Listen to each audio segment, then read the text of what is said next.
had to jump through? I mean, Kevin was telling me like the stack had to be hammered back into place. What did you have to do with this? The toughest part was finding the appropriate whistles and the bell that were scaled to the train, because it's a downscaled version of a full-size locomotive. And what had happened was, after numerous hours of research on eBay and calling and trying to source parts out, eventually a couple of guys that were on the team had some whistles in their house and a bell.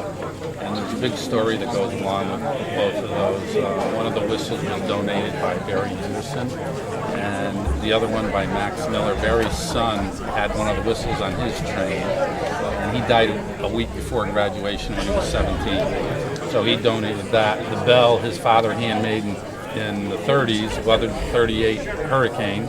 It was used as a dinner bell, went to his son's train, and now is on this train. So as far as restoration, it's the normal. I mean, disassembling everything, hand hammering everything out. Paul Gamache out of Freetown, Massachusetts, did all the brass work, all the copper work.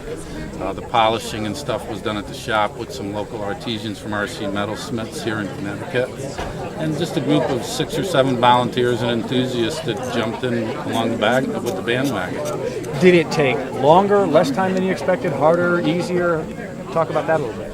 Well, actually, we finished the train 2 weeks before the due date, and it's the only project that we've ever finished on time. Never mind ahead of schedule. So it was pretty nice. Everybody's just kind of sitting around looking for things to do. But no, I mean, George Haig, the woodworker for the state, is just a master artisan. I mean, the seat is 80-year-old oak that he hand carved, and basically the whole thing's been refurbished, remanufactured, and restored.